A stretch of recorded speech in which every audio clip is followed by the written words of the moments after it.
We're here at Showstopper CES with Larry Burns. He's going to go through the NPS's Unlocking Crystal Clear Visibility. Larry? I'd be happy to do that, Ken. Thank you.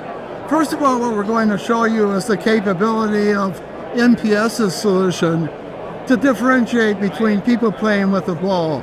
This is what conventional radar picks up, and this is what NPS's HROS, 10 times better resolution in any lighting conditions, which is very significant for safety applications. The second illustration that we have for unlocking crystal clear visibility involves two pedestrians, one kneeling and walking away. This really highlights a number of different aspects of dynamic movement, comparing NPS radar to traditional LiDAR. So here's the LiDAR solution. Here's what we're seeing with NPS's HROS, and here's what we see with traditional radar. So we're getting LiDAR-like performance with radar-like cost. That's about 1/10 the cost of LiDAR. So this gives us an opportunity to really enhance safety for broader applications across the market. And we can see that the person's height goes up and down, so we have the elevation advantage. This next example is very interesting because a lot of people are driving down the road and there's a small object in the road and they don't know whether they should stop their car or not for that object. So we're going to show an example of a person putting a very small box down. That box is only 2 inches high and walking away from it.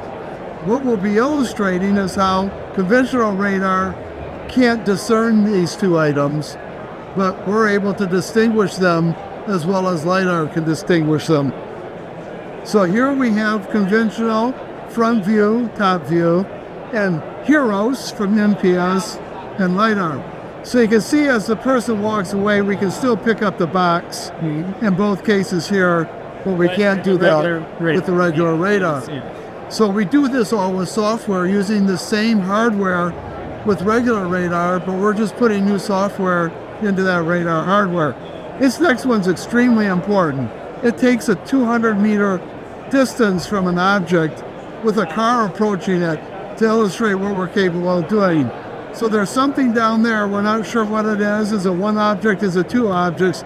The car's approaching starting at 200 meters.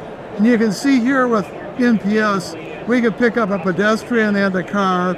Conventional picks up just one blob. Again, LiDAR picks up both.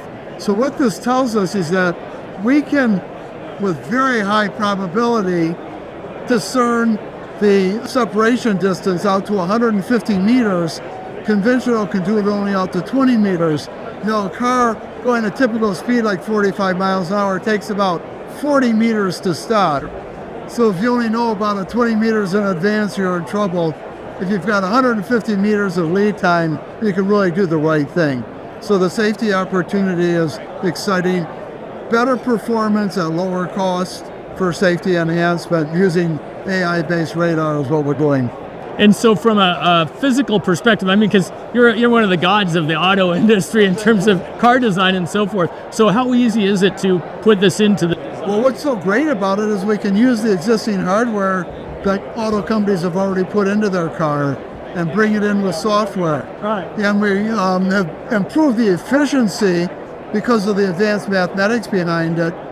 We've been able to work for 6 years to really make this very, very fast, very efficient. So it needed a tiny bit more processing, a little bit more silicon, let's say, on the processor in order to make this viable in conventional cars. So we think we can quickly get to market with the existing hardware. Down the road, as the chips get better, we'll sync up with those. Certainly if cars become central compute based, we will work off of that central compute. So yeah, I think it fits in very nicely. Now with all ADAS applications, it's about sensor fusion, and you've got the cameras, you've got the radars, several radars, how you pull all that together to get the maximum benefit. That's how OEMs will differentiate themselves. We'll work with the OEMs and their tier 1 suppliers in order to get this to market. So effectively, you're enhancing the radar for them, and then they'll add their signal sensor fusion. Yeah, so NPS is a tier 2 supplier of the software to, let's say, a company like Conte that's providing the radar hardware, integrate NPS solution in the Conte hardware. Let's say GM's the customer for that. GM has a spec that needs to be met. to meet our automatic emergency braking standards that NHTSA just approved.